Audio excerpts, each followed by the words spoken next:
Unit 1 का हम लोगों ने कुछ डिस्कशन कर लिया था कि customer relationship Step to management Unit क्या 2 होता है, रिलेशनशिप as an क्यों इम्पोर्टेंट overview. है, लॉयलिटी रिटेंशन क्यों इम्पोर्टेंट है, और वो बिल्डअप होता है किससे, कस्टमर रिलेशनशिप से। तो आज हम लोग डिस्कस करेंगे यूनिट 2, उसमें कौन कौन सी चीजें हैं कि कस्टमर रिलेशनशिप मैनेजमेंट जो है उसकी एक साइकिल होती है, तो जिसको हम कस्टमर लाइफ साइकिल बोलते हैं। तो कस्टमर लाइफ साइकिल क्या होती है? तो कस्टमर लाइफ साइकिल एक ऐसा प्रोग्रेशन है जिसमें कि बहुत सारे स्टेजेस होते हैं। जिन जिन स्टेजेस से कोई भी कस्टमर होकर गुजरता है उसको हम कस्टमर लाइफ साइकिल बोलते हैं। फॉर एन एग्जाम्पल, अच्छा, प्रोडक्ट लाइफ साइकिल अलग चीज है, कस्टमर लाइफ साइकिल अलग चीज है। तो जो प्रोडक्ट लाइफ साइकिल है that is something entirely different, we have to discuss customer life cycle. तो कस्टमर लाइफ साइकिल में कस्टमर सबसे पहले क्या करता है, किसी भी प्रोडक्ट को खरीदने के लिए प्रोडक्ट के जो ऑप्शंस हैं उनको कंसिडर करता है कि अच्छा मेरे पास ये ऑप्शन है, ये ऑप्शन है, ये ऑप्शन है। फिर उसको वो परचेज करता है एनालाइज करने के बाद, फिर उसको वो यूज करता है, और अगर वो यूजेज से सेटिस्फाइड है तो फिर वो क्या करेगा, उसको रीपरचेज करेगा। आगे जब भी उसे उस प्रोडक्ट की जरूरत है तो फिर वो रीपरचेज करेगा। तो ये जनरली होती है कस्टमर लाइफ साइकिल। तो कस्टमर लाइफ साइकिल में दो मार्केटिंग एनालिस्ट थे जिनका नाम था जिम स्टर्न और मैट कटलर करके। तो उन्होंने कस्टमर लाइफ साइकिल को बांट दिया 5 स्टेजेस में। ठीक है, उन्होंने सबसे बोला कि ये जो कस्टमर लाइफ साइकिल होती है that is divided into 5 distinct steps. तो उन्होंने पहला अंकित वर्मा, आप एमएम के हैं? Left, alright. सो उन्होंने बोला कि जो कस्टमर लाइफ साइकिल होती है that is divided into 5 steps. First is reach. सबसे पहले कंपनी क्या करती है, कस्टमर तक पहुंचने की कोशिश करती है। वो अपने एडवर्टीजमेंट से कर सकती है, पैम्फलेट से, ब्रोशर से, बहुत सारे तरीकों से, बहुत सारे चैनल, बहुत सारे माध्यम से वो अपने कस्टमर तक पहुंचने की कोशिश करती है। तो पहला जो इनका लाइफ साइकिल का स्टेज है दैट इज रीच, अपने कस्टमर तक पहुंचना। ठीक है, सेकेंड जो स्टेप होता है, रीच में कौन कौन सी चीजें आ गई, सोशल मीडिया आ सकता है, एडवर्टीजमेंट के थ्रू, वर्ड ऑफ माउथ के थ्रू कि आपको किसी फ्रेंड ने सजेस्ट किया कोई भी प्रोडक्ट। ठीक है, तो ये रीच हो गई। सेकेंड जो स्टेप है कस्टमर लाइफ साइकिल का वो है दैट इज एक्विजिशन। एक्विजिशन मतलब किसी चीज को एक्वायर करना। तो एक्विजिशन में क्या होता है कि इस स्टेज में कस्टमर की जो नीड है उसको हम समझ गए, तभी हमने उन तक पहुंचने की कोशिश की थी पहले वाले स्टेज में। दूसरे स्टेज में हम एक्विजिशन में क्या करते हैं कि हम इसको और ज्यादा एम्फेसाइज करते हैं, और ज्यादा इस स्टेज में हम डीपन करते हैं कस्टमर के साथ अपने रिलेशनशिप को। ठीक है, कैसे, जैसे कि हमने सेल्स रिप्रेजेंटेटिव को भेजा कि अभी तो उन्होंने सिर्फ मेरा एड देखा है, पर आप वेल इन्फॉर्म्ड रहिए ताकि आगे आप उनको अपनी कॉन्वर्सेशन के थ्रू, अपने एक्सपीरियंस के थ्रू, टेस्टिंग के थ्रू उनको आप कन्विंस कर पाइए अपने प्रोडक्ट के लिए, खरीदने के लिए। ठीक है, so it comes under second stage that is acquisition. अब तो इसमें थर्ड स्टेज होती है कस्टमर लाइफ साइकिल में दैट इज कन्वर्जन। कन्वर्जन में क्या है, कन्वर्जन का मतलब देखिए, कन्वर्ट करने से समझ में आ रहा है ना। सो it involves, it is important to understand that the customer's key purchasing criteria has to be very clear। Conversion में कि जो अब हमारे लीड्स हैं, जो हम हमारा जो प्रोडक्ट खरीद सकते हैं, उन्होंने क्या किया, उन्होंने हमारा प्रोडक्ट खरीद लिया, कन्वर्ट कर लिया। ठीक है, तो वो कन्वर्ट हो गए, जो हमारे प्रोस्पेक्ट्स थे वो कन्वर्ट हो गए किस में, हमारे कस्टमर्स में। जो हमारी लीड्स थी वो कन्वर्ट हो गई कस्टमर में, उन्होंने हमारा प्रोडक्ट जो है वो परचेज कर लिया। तो third stage is conversion. Fourth stage is loyalty. अगर कस्टमर सेटिस्फाइड है, आपका प्रोडक्ट कस्टमर यूज करता है और अगर वो सेटिस्फाइड है तो वो क्या करेगा, आप सब्सक्रिप्शन ले लेते हो बहुत सारी चीजों के, email subscription is not confined only to Netflix. आप बहुत सारे ईमेल पे भी सब्सक्रिप्शन ले लेते हो कि ठीक है आपके जो ऑफर्स हैं उसके बारे में आपको ईमेल आता रहे या मैसेज आता रहे। जैसे नायका है, नायका में आपने ईमेल डाल दिया और एक टिक कर दिया नीचे कि आप अग्री कर रहे हो कि वो आपको अपने ऑफर्स के बारे में जानकारी दे। तो वो क्या है, वो अपने लॉयल कस्टमर्स को कभी एडिशनल 5%, कभी 10% और जो भी ऑफर्स हैं, लॉयलिटी पॉइंट्स हैं, वो भी देते रहते हैं। तो फोर्थ स्टेज जो है वो है लॉयलिटी, कि आप फिर से उनके प्रोडक्ट को रीपरचेज करने के बारे में सोचते हो। ठीक है। Now the fifth stage is customer retention. Customer retention में पहले भी मैंने बताया था, कस्टमर रिटेंशन में जो कॉस्ट लगती है वो कम होती है जो जो नए कस्टमर को बनाने में। ठीक है। ऐसे समझिए कि अगर आप किसी कंपनी के प्रोडक्ट को आप खरीदते हो, ठीक है, और आप बार बार वहीं से रीपरचेज कर रहे हो, उसी कंपनी के प्रोडक्ट को खरीद रहे हो, तो आप वहां के लॉयल कस्टमर हो गए। मतलब आप वहां पर उनकी कंपनी में रिटेन कर रहे हो, रुके हुए हो, स्विच नहीं कर रहे हो। तो आपको रिटेन करने के लिए कंपनी जो कॉस्ट लगाती है, मान लीजिए आपको ऑफर दे रही है, 5% कम दे रही है, ठीक है, तो आपको रिटेन करने के लिए जो कॉस्ट कंपनी लगाती है that is always lesser than to acquire new ones. ठीक है। नए कस्टमर को बनाने में उनकी कॉस्ट ज्यादा लगेगी, आपको ही रिटेन अगर उन्हें करना होगा तो उनकी कॉस्ट कम लगेगी। तो रिटेन करना मतलब कि अब आपको अपने प्रोडक्ट पर बनाए रखना, कि आप कहीं किसी दूसरे कंपनी में ना स्विच कर जाओ, दूसरे सब्स्टिट्यूट्स को ना बाय करो। तो इसके लिए भी कंपनी बहुत सारे टैक्टिक्स को अप्लाई करती है। ठीक है। तो बेसिकली 5 स्टेज हो गई कस्टमर लाइफ साइकिल में। कौन कौन सी? पहली रीच, दूसरी एक्विजिशन, तीसरी कन्वर्जन, चौथी loyalty and last is retention. ठीक है। Now we have to understand the importance of customer life cycle, की जो कस्टमर लाइफ साइकिल है वो क्यों इम्पोर्टेंट है, उसकी क्या इम्पोर्टेंस है। ठीक है।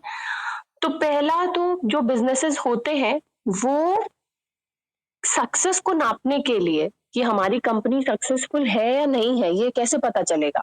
ठीक है।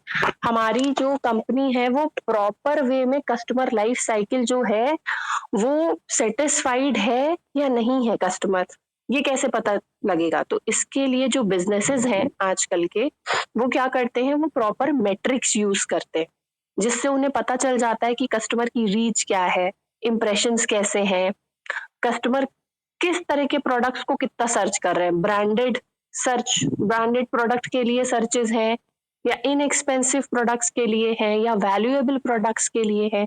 वेबसाइट विजिट जो है वो कितने फ्रीक्वेंटली लोग कर रहे हैं, कौन कौन सी कंपनीज, मान लीजिए सपोज जैसे मिंत्रा है, अब मिंत्रा में मल्टीपल ब्रांड्स हैं, तो कंपनी क्या करेगी, पता लगाने के लिए मैट्रिक्स का यूज करेगी। मैट्रिक्स का यूज ये करेगी कि कितने लोग मिंत्रा पे आ रहे हैं, कितने लोग सर्च कर रहे हैं कुछ आइटम्स और चले जा रहे हैं, कितने लोग विश लिस्ट में डाल के रख रहे हैं, कितने लोग सेल आने पे खरीद रहे हैं, कितने लोग 50% पे खरीद रहे हैं, कितने लोग 60% पे खरीद रहे हैं। टाइम भी हो जाता है कि 5 PM to 10 PM जो है वो ये ऑफर है। तो ऐसा तो नहीं है कि 5 से 10 बजे रात में, शाम के 5 से रात के 10 तक ज्यादा ट्रैफिक आ रहा है, ऐसा ऑफर देने पे कि सब कुछ 699 का कर देते हैं। फिर buy one buy second at ₹29 वाला अगर ऑफर कर रहे हैं तो कितनी वेबसाइट विजिट उनकी बढ़ रही है। तो ये क्या करते हैं ये लोग, ये मेट्रिक्स के थ्रू इन सारी चीजों को क्या करते हैं, इनका इंप्रेशन लेते रहते हैं कि क्या एक्टिविटीज हो रही हैं, किस में प्रॉफिट मार्जिन ज्यादा है, किस में प्रॉफिट मार्जिन कम हो रहा है। ठीक है। और इस तरह से इनकी जो लीड्स हैं वो भी जनरेट होती रहती हैं। ये भी देखते हैं कि जो कन्वर्जन्स हैं, जो लीड कन्वर्जन्स हैं, वो उसका क्या रेट है। जो लोग आ रहे हैं बस मिंत्रा पे देख रहे हैं और चले जा रहे हैं, तो ये अभी कन्वर्ट नहीं हुए हैं, पर इन्होंने सामान को खरीद लिया और अब फ्रीक्वेंट बायर हो गए, मतलब कन्वर्जन रेट भी बढ़ रहा है। ठीक है। इसी तरह लॉयलिटी को नापने के लिए भी मैट्रिक्स होते हैं, जैसे कि नेट प्रमोटर स्कोर होता है, कस्टमर सेटिस्फैक्शन स्कोर होता है। ठीक है, तो इसके लिए समझ में आता है कि आपने एक बार प्रोडक्ट खरीदा, आप सेटिस्फाइड हैं तभी आप दोबारा खरीदोगे, नहीं तो आप दोबारा नहीं खरीदोगे। रिटर्न रेट क्या है प्रोडक्ट्स के? कितने लोग सेम कंपनी के प्रोडक्ट को रिटर्न कर रहे हैं? आप रिटर्न करते हो तो वहां पे पूछता है क्वालिटी इश्यूज है, साइज इशू है, क्या इशू है? तो वो भी रीजन को भी एनालाइज किया जाता है ताकि कंपनी अपने पास कस्टमर्स को रिटेन करके रख सके, रिपोर्ट्स आगे फॉरवर्ड कर सके कि जो प्रॉब्लम्स आ रही हैं, जो फीडबैक आ रहे हैं वो इस तरह के हैं, क्वालिटी इश्यूज हैं, लोगों के रिव्यूज जो हैं वो फॉरवर्ड किए जाते हैं। तो ये सारी जो चीजें हैं ये मैट्रिक्स पे पूरी प्रॉपर इसकी स्क्रीनिंग होती रहती है। Now the third thing, just let me check, हाँ, third thing is customer value. Customer value, value का क्या मतलब होता है? वैल्यू का मतलब मैंने पहले भी बताया कि वैल्यू का मतलब होता है वर्थ।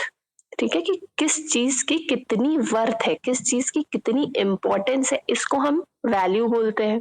ठीक है, अभी हम बिजनेस एथिक्स वाली वैल्यू की बात नहीं कर रहे, वहां पे वैल्यू इज उस वैल्यू का मतलब होता है कि बिलीफ सिस्टम। यहाँ पर हम वैल्यू की बात प्रोडक्ट के टर्म में कर रहे हैं, मार्केटिंग के टर्म में कर रहे हैं।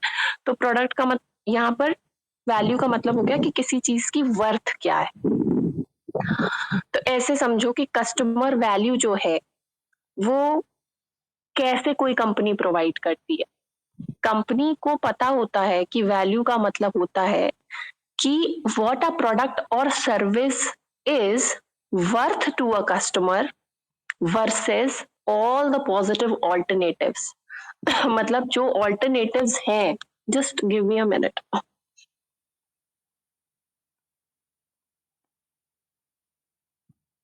जो कस्टमर्स के पास जो भी सब्स्टिट्यूट्स हैं, ऑल्टरनेटिव्स हैं, उसके कंपैरिजन में हमारी जो प्रोडक्ट है, हमारा जो प्लेटफॉर्म है, हमारी जो कंपनी है, उसकी क्या वर्थ है।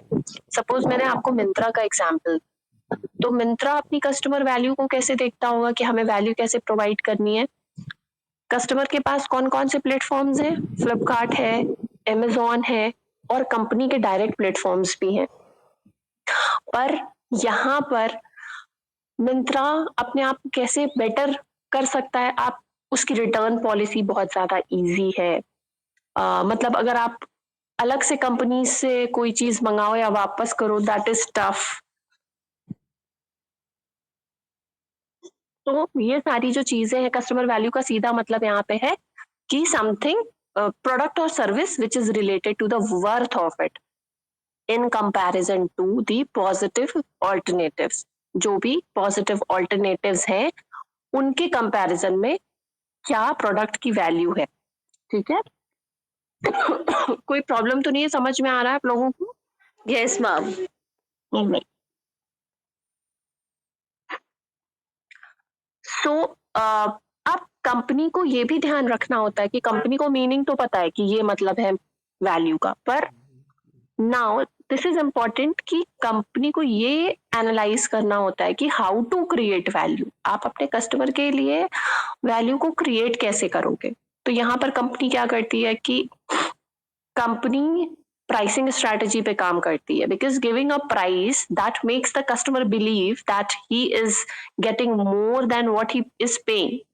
तो वो उसको ऑब्वियसली अच्छा लगेगा। तो कंपनी क्या करती है? प्राइसिंग स्ट्रेटजी पे ध्यान देती है कि हम जितने पैसे पे कर रहे हैं, हमें उसके जो रिटर्न है वो हमें प्रॉपर मिल रहा है।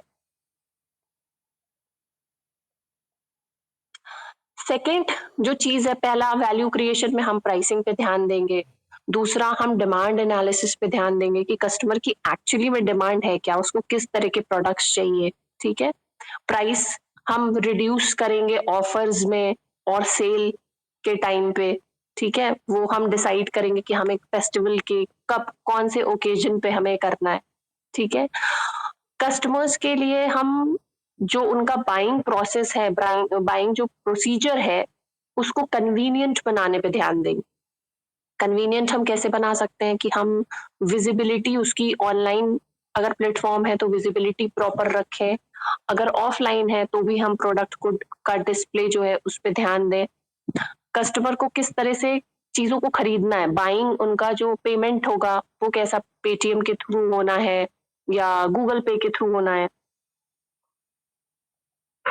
तो इन सारी चीजों पर भी कंपनी काम करती है। अब जैसे पेटीएम है वो इतना कॉमन हो गया, अब आप, लोग कैश नहीं कैरी करते हैं, पर आप कहीं जाओ और एकदम से कि अच्छा यहाँ पेटीएम नहीं होता, तो ये वाली चीज है। तो you have to make it convenient for the customer to buy, to pay. और तो वो प्लेटफॉर्म्स आप देखोगे कि आपको कौन से प्लेटफॉर्म्स के थ्रू पेमेंट लेनी है, ठीक है। आप डीलर्स जो है वो आप अच्छे डीलर्स के थ्रू सामान लोगे ताकि डिफेक्ट्स वगैरह जो हो वो ना हो। आप अपनी कंपनी की इमेज पर भी ध्यान देंगे, इमेज ऑफ द कंपनी, कि कस्टमर जो है वो आपकी जो वैल्यूज हैं, आपकी कंपनी की वैल्यूज हैं, उसको अप्रिशिएट करे, ठीक है। जैसे कि कंपनी, जैसे बॉडी शॉप हो गई या फॉरेस्ट एसेंशियल हो गया, तो इन ये लोग अपनी एक वैल्यू को क्रिएट करने की कोशिश करते हैं। बहुत सारी छोटी छोटी कंपनीज हैं, आप उनकी स्टोरी पढ़िए, जैसे मामा अर्थ की स्टोरी आप पढ़ते हो, तो उन्होंने शुरू किया बेबी प्रोडक्ट्स बनाने से। हस्बैंड वाइफ थे, उनका बेबी था, तो वो लोगों ने देखा कि जो अच्छे प्रोडक्ट्स हैं वो जनरली इम्पोर्टेड है, बाहर से आते हैं, इंटरनेशनल, और इंडिया में बहुत अच्छे ब्रांड्स नहीं हैं। तो उन्होंने अपने बेबी को दिमाग में रखते हुए प्रोडक्ट को मैन्युफैक्चर करने की कोशिश की, ठीक है। तो इस तरह से उन्होंने अपनी कंपनी की आज एक बहुत अच्छी इमेज बना दी, उसकी एक मार्केट टर्नओवर बहुत ज्यादा हो गया। तो इस तरह से कोई भी छोटी कंपनी है या बड़ी कंपनी है, तो ये लोग कुछ ना कुछ करके अपने कंपनी की ब्रांड इमेज को बनाने की कोशिश करते हैं। कैसे? अपने कस्टमर्स को वैल्यू प्रोवाइड करके, ठीक है।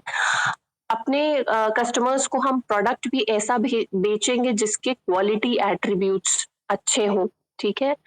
Quality attributes as an durability हो, कोई जो भी चीजें हैं क्वालिटी एट्रीब्यूट्स में, जो भी चीजें आ जाती हैं वो प्रोडक्ट टू प्रोडक्ट डिफर करता है, तो उस पे क्वालिटी एट्रीब्यूट्स पे ध्यान देना बहुत ज्यादा जरूरी होता है।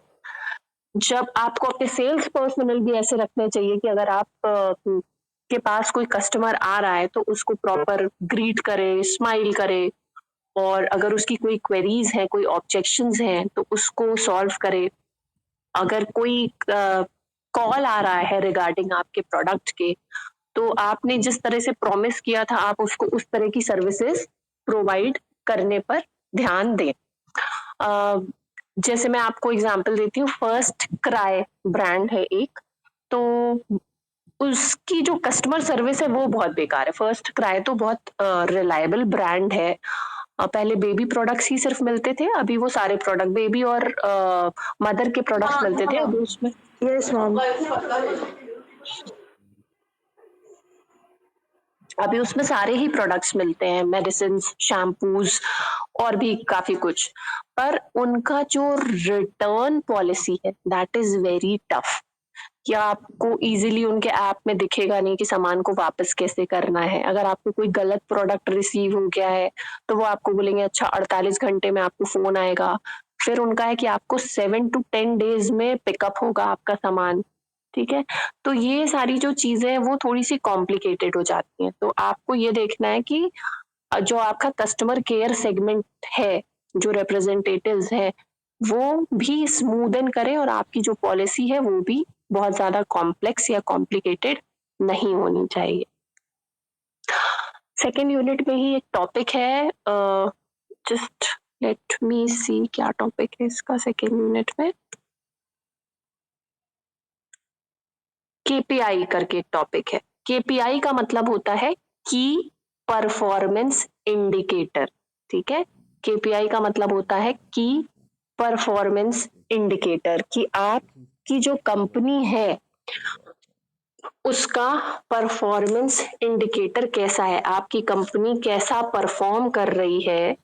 भाई हम मैनुअली नहीं समझ सकते, मैनुअली हम नहीं देख सकते कि हमारी जो कंपनी है उसमें कितना सामान बिक रहा है, कितना नहीं बिक रहा है। उसको एनालाइज करने के लिए एनालिटिक्स का, मैट्रिक्स का यूज किया जाता है। तो परफॉर्मेंस इंडिकेटर मतलब कि आपकी जो कंपनी है उसमें जो सर्टेन प्रोडक्ट्स हैं या सर्विसेज हैं वो किस तरह से परफॉर्म कर रही हैं, किस तरह का परफॉर्मेंस है। ठीक है।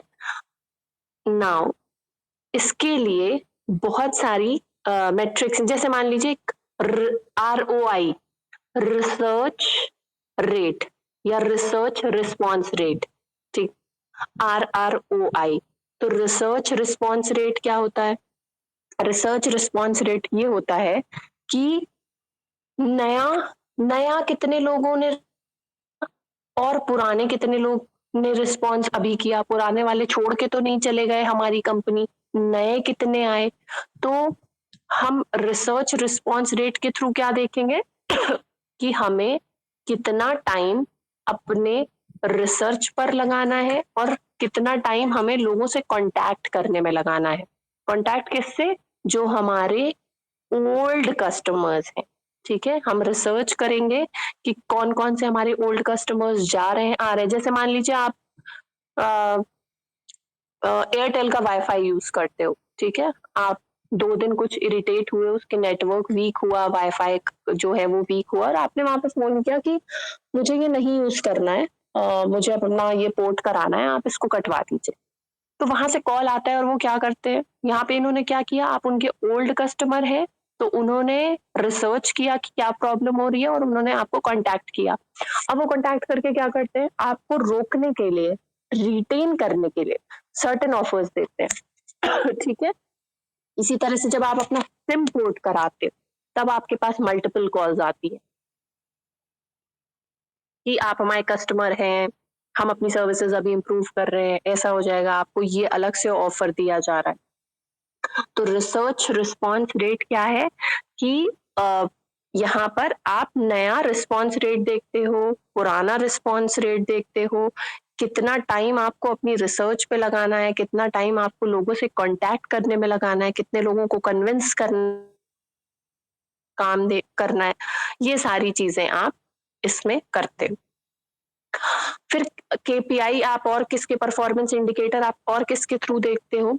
ईमेल ओपन रेट, ठीक है। आपको आपको कंपनीज के मेल आते रहते हैं ना, हम लोगों के पास कितनी, आप मेल खोलो तो कितने सारे कंपनीज के ईमेल रहते हैं। तो कंपनी हमें ईमेल जो करती है वो उसके ओपन रेट देखती है कि हमने, मान लीजिए हम कोई कंपनी है, हमने 100 ईमेल किया, ठीक है, 100 कस्टमर्स को ईमेल कर दिया। अब हम देखेंगे कि कितने नंबर ऑफ ईमेल्स जो है वो ओपन किए गए, ठीक है। बहुत सारे ईमेल हम ओपन ही नहीं करते, अनओपन रहने देते हैं, हमें जब कुछ इंटरेस्टिंग लगता है तभी हम उसको ओपन करते हैं। तो कंपनीज क्या करती हैं, ईमेल ओपन रेट को कैलकुलेट करती हैं कि हमने कितने नंबर ऑफ ईमेल्स किए, उसमें से कितने नंबर ऑफ ईमेल्स जो हैं वो ओपन किए गए, ठीक है। तो इसको क्या बोलते हैं, ईमेल ओपन रेट। इसी तरह से रिस्पॉन्स रेट होता है कि अब कितने लोगों ने हमारा ईमेल जो है वो ओपन तो किया, पर कितने लोगों ने उस ईमेल पर, अगर वहां पर हमें कुछ आंसर करना था तो कितने लोगों ने आंसर किया, कितने लोगों ने हमें वापस से ईमेल किया, ठीक है। That means the percentage of emails और other text based messages that triggered और that was expecting an answer from you, ठीक है। तो आपसे अगर कोई भी जवाब अपेक्षित था, एक्सपेक्टेड था, तो आपने उनको रिस्पॉन्ड किया या नहीं किया, तो इसको रिस्पॉन्स रेट बोलते हैं, ईमेल रिस्पॉन्स रेट। फाइन। तो ये भी एक केपीआई को करने का तरीका है, अपने परफॉर्मेंस इंडिकेटर को देखने का तरीका है। एवरेज रिस्पॉन्स टाइम भी होता है कि कितने लोग जो है वो कितना टाइम दे रहे हैं आपकी वेबसाइट पर, कितने लोग हैं जो कि रैंडमली एड देखकर आपका सामान खरीद रहे हैं, मतलब अभी वो लीड थे नॉर्मल, मतलब आपको ऐसा लग रहा था कि आपका सामान खरीद सकते हैं, तो कितने लोगों ने आपका ईमेल पढ़ के या आपकी फोन कॉल पे या आपके एडवर्टीजमेंट को देखकर सामान को खरीद लिया। उसको हम क्वालिफिकेशन रेट बोलते हैं कि कितने लोग क्वालिफाइड हो गए ठीक है। तो ये भी एक केपीआई को करने का तरीका होता है। तो ये जो था ये बेसिकली आपका इसमें यूनिट 2 में मैंने मेन पॉइंट्स आपको बताए हैं, ये था। और बाकी आपका कस्टमर रिटेंशन था। कस्टमर रिटेंशन मैंने आना पहले बताया है क्या? Yes, ma'am. मैंने कस्टमर रिटेंशन पहले पढ़ाया है क्या? Ma'am, you gave us an outline of the topic. Okay okay, all right, just a second. Customer retention का मैंने आपको बताया कि नए कस्टमर को बनाने में ज्यादा कॉस्ट लगती है, पुराने कस्टमर को रिटेन करने में हमें कम कॉस्ट लगती है। ठीक है, अब कस्टमर रिटेंशन जो है वो क्या होता है? Customer retention, it refers to a company's ability to turn the customer into repeat buyers and prevent them from switching to a competitor. मैंने पहले बताया था कि कस्टमर रिटेंशन, रिटेन करना मतलब अपने पास किसी को रोक के रखना। तो कस्टमर रिटेंशन का मतलब ये हो गया कि कंपनी के पास क्या एबिलिटीज है, कंपनी कौन कौन से स्ट्रैटेजीज का यूज करती है ताकि वो अपने कस्टमर्स को किस चीज के लिए परसुएट कर पाए कि वो जो कस्टमर है वो आपके पास से ही जो प्रोडक्ट्स है उसका रीपरचेज करे या रिपीट करे, जो भी खरीद रहा है वो रिपीट करे या रीपरचेज करे, और आप बचाते हो कि वो जो आपका कस्टमर है वो दूसरे कॉम्पिटिटर्स के पास ना स्विच करे। This is known as customer retention. I repeat, customer retention can be defined as the company's ability to turn customer into repeat buyers, and the company helps in preventing them from switching to a competitor. आप किसी substitute को मत खरीदो, competitor के पास मत जाओ, आप उनसे ही सामान खरीदो। ठीक है, अच्छा, ये जो मैंने आपको बताया था कि कस्टमर रिटेन करने की जो कॉस्ट होती है वो लेस होती है, और कस्टमर, नए कस्टमर को जो बनाने की कॉस्ट होती है ना वो 25 टाइम ज्यादा होती है। ऐसा मैं नहीं कह रही हूँ, ऐसा हार्वर्ड का बिजनेस रिव्यू बोलता है। हार्वर्ड में जो रिसर्च हुई उनका जो बिजनेस रिव्यू है वो ऐसा कहता है कि अगर नए कस्टमर को एक्वायर करना है तो 25 गुना ज्यादा कॉस्ट लगेगी in comparison to holding on to existing one. Fine, तो ये कस्टमर रिटेंशन होता है। अब कस्टमर रिटेंशन के क्या बेनिफिट्स हैं? पहला, कॉस्ट की सेविंग होगी, क्योंकि हम लोगों ने पढ़ लिया कि नया कस्टमर अगर हमें बनाना है तो उसमें कॉस्ट ज्यादा लगेगी। तो पहला बेनिफिट क्या हो गया? हमारी कॉस्ट बचेगी, कॉस्ट सेविंग। ठीक है, सॉरी। दूसरा जो है वो है कि अगर कोई कस्टमर आपके पास रिटेन करता है तो रिटेन वो तभी करेगा ना जब वो सेटिस्फाइड होगा। जब आप किसी प्रोडक्ट से बहुत सेटिस्फाइड या बहुत हैप्पी होगे तो आप अपने फ्रेंड्स को भी रेफर करोगे। मतलब यहाँ पर क्या होगा? पॉजिटिव वर्ड ऑफ माउथ होगा कि आपने कोई प्रोडक्ट को खरीदा, आप उससे खुश हो, तो आप अपने 4 लोगों से अगर बात कर रहे हो, फैमिली, फ्रेंड्स, रिलेटिव से, तो आप उसको रेफर, रिकमेंड भी कर रहे हो। ठीक है, तो आपकी जो मार्केटिंग है वो कैसी हो रही है? सस्ती हो रही है marketing, positive word of mouth, आपकी इमेज भी बनती जा रही है। ठीक है, तो ये कुछ इसके कस्टमर रिटेंशन के बेनिफिट्स भी होते हैं। तो बेसिकली कस्टमर रिटेंशन का मतलब ये होता है। आप कस्टमर रिटेंशन को कैसे, स्ट्रैटेजीज, कौन सी स्ट्रैटेजीज की मदद से कस्टमर रिटेंशन कर सकते हो? पहले तो आप, ऑब्वियस सी बात है कि आप सेटिस्फैक्शन लेवल पे काम करोगे। अगर कोई सपोर्ट की जरूरत है तो वो डिलीवर करोगे फास्ट पेस पर। ठीक है, इंटरैक्शन जो है अपने कस्टमर से वो आप अपने पर्सनलाइज्ड वे में करना चाहोगे। ठीक है, कि कस्टमर से अगर कहीं पर इंटरैक्शन की जरूरत है, वो चाहे फोन पे हो चाहे वो आमने सामने हो, आप उसको प्रॉपर वे में करोगे। आप अपने एम्प्लॉइज की ट्रेनिंग पर भी बहुत इन्वेस्ट करोगे, क्योंकि आपके जो सेल्स पर्सनल है, मान लीजिए लिवाइस ब्रांड है, आप लिवाइस में जाइए और वहां के सेल्स पर्सनल आपसे बहुत रूडली बात करें या आपको एंटरटेन नहीं करें तो यू विल वॉक आउट, है ना? आप उनके स्टोर से आ जाओगे। तो आप अपने एम्प्लॉइज पर भी इन्वेस्ट करोगे, उनकी ट्रेनिंग पर इन्वेस्ट करोगे। और आप और कैसे कस्टमर रिटेंशन पे काम कर सकते हो? आप कस्टमर से फीडबैक लोगे, जैसे मैंने आपको बताया कि आपकी कंपनीज फीडबैक लेती हैं, फिर उस पे इम्प्रूवमेंट करती हैं। ठीक है, तो कस्टमर फीडबैक जो है वो बहुत इम्पोर्टेंट है। और लॉयलिटी को भी प्रमोट करते हैं, लॉयल्टी पॉइंट्स देते हैं जो कि आराम से रिडीम हो सकता है। जैसे पेटीएम का एग्जांपल लीजिए, तो छोटा-छोटा सा अमाउंट कि आपने कोई ट्रांज़ैक्शन किया तो आपको ₹8 कैशबैक आ गया, कभी ₹10 कैशबैक आ गया, कभी ₹50 कैशबैक आ गया। और ऐसा भी रहता है कि आप उस कैशबैक से आपको कोई कूपन मिल गया तो आप उस कूपन को यूज़ करके कहीं-कहीं पर कि आपने वाओ का अगर कंपनी का प्रोडक्ट खरीदा तो आपको ₹100 ऑफ, बिग बाज़ार से खरीदा तो अगर आप उस कूपन को दिखाते हो तो ₹200 ऑफ। अभी पेटीएम में मुझे एक वो मिला था कूपन जहाँ पर कि आप सीसीडी में एक कैफ़े फ्रैपे पी सकते हो फ्री में वो कूपन दिखा के। ठीक है? तो वो मेरे पास अभी आया था कि ये कूपन दिखा के आप सीसीडी में एक कोल्ड कॉफ़ी पी सकते हो। That is of I guess ₹179 या ₹189 ऐसा कुछ है। Ma'am, I recently got a similar coupon from purple.com and they said you can buy anything up to 449 rupees. Anything what? अच्छा, any product from their company? Any product अच्छा, from Purple. Like अच्छा, उनके पास भी बहुत सारे brands हैं तो you can choose any of the product which comes under 449 rupees. अच्छा, okay, And wow! they were also offering you'll get a free gift from their like okay, site. तो I okay, tried it but the thing got errored was कि उन्होंने ये बोला था कि वो जो कूपन है रिडीम करने के लिए you have to specifically choose a brand. They have given 7 or 8 brands. तो वहाँ पे वो चीज़ आ गई। हाँ, तो ये देखो, ये जो सारी चीज़ें हैं, ये कंपनीज़ क्यों कर रही हैं? आपको रिटेन करने के लिए कर रही हैं कि आपको तरह-तरह के ऑफर्स, तरह-तरह की चीज़ें, कूपन्स, कैशबैक्स, तो पेटीएम जैसे है, बहुत एक्टिव है इसमें, आपने पर्पल का बताया।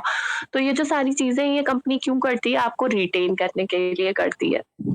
ठीक है? जैसे अमेज़न है, वो भी अपने ऑनलाइन एक्सपीरियंस को बेटर करने पर काम करती है। कुछ होटल्स का अगर एग्ज़ाम्पल ले लो, जैसे मान लो हिल्टन है या फोर सीज़न्स है, तो ये लोग कस्टमर सर्विस को बहुत इम्पोर्टेंस देते हैं। ज़ोमैटो है, ज़ोमैटो पे क्या था पहले कि अगर कोई चीज़ मान लीजिए खराब आ जाती है, खराब मान लीजिए स्टेल फूड आ जाता है, कोई पुराना फूड आ जाता है आपको या कुछ है, तो वो क्या करते थे, अगर आप उसकी पिक्चर खींचिए और पिक्चर खींच के उनके कस्टमर केयर पर डाल दीजिए, तो वो लोग उतने या तो आप वो आपसे पूछ लेते थे कि आपको आपका इतना पैसा आपके ओरिजिनल पेमेंट सोर्स में वापस कर दें या आपको इतने का हम कूपन कोड दे दें जो कि आप Yes, next time ma'am. Redeem Yes, कर ma'am. सकते हो। पर अभी ये थोड़ा-सा क्या हो गया, अनकॉमन हो गया क्योंकि जो लोग हैं वो उसका मतलब फ़ायदा उठाने लग गए कि मतलब अगर कोई चीज़ खराब नहीं भी आ रही है, तो ज़ोमैटो में मतलब इतने फ्रीक्वेंटली ये करने लग गए कि ठीक है, हम खा भी लें और मेरा पैसा भी वापस आ जाए। तो अभी जो ज़ोमैटो है वो इतना ईज़िली अब नहीं रिफंड कर रहा है। अब वो बोलता है कि अब आप जो है बहुत कम केसेज़ में, नहीं तो पहले जब ज़ोमैटो था और इवन अभी 1 साल तक ये जो चीज़ें हैं, ज़ोमैटो वो पैसे आपके पूरे के पूरे रिफंड कर देता था। पर यहाँ पर लोगों ने बदमाशी में बहुत सारी फ़ॉल्स चीज़ें करनी शुरू कर दी उसपे कि हाँ, नहीं-नहीं ये तो खराब है। तो अभी वो बोलता है कि आप फीडबैक डालो और आप रेस्टोरेंट से बात करो, हम रिस्पॉन्सिबल नहीं हैं। तो ये लोगों की वजह से हुआ, अदरवाइज़ ज़ोमैटो भी इस पर बहुत अच्छे से काम करता था। मतलब वो फ़ोटो लेता था और तुरंत ही उतने का कूपन कोड आपको दे देता था, जो कि आप नेक्स्ट टाइम रिडीम कर सकते हो। तो ये क्या है, क्योंकि उसका जो कॉम्पिटिटर है वो स्विगी है, तो वो उससे अपने आप को बेहतर बनाने के लिए कि आप स्विच करके स्विगी पे ना चले जाओ, तो वो आपको बेस्ट एक्सपीरियंस जो भी प्रोवाइड कर सकता है, वो आपको बेस्ट एक्सपीरियंस प्रोवाइड करता था। तो ये आपका यूनिट 2 में बेसिकली ये जो चीज़ें थी, वो यूनिट मैंने जो मेन चीज़ें थी वो आपकी कवर कर ली हैं। I will send the notes also, fine. और यूनिट 1 का मैंने बता दिया था। यूनिट 4 की मैंने नोट्स भेज दी है। यूनिट 3rd और 5th हम लोग देख लेंगे, ठीक है? ओके अना? ओके शादा? Yes, ma'am. ठीक है। चलो ओके, थैंक यू।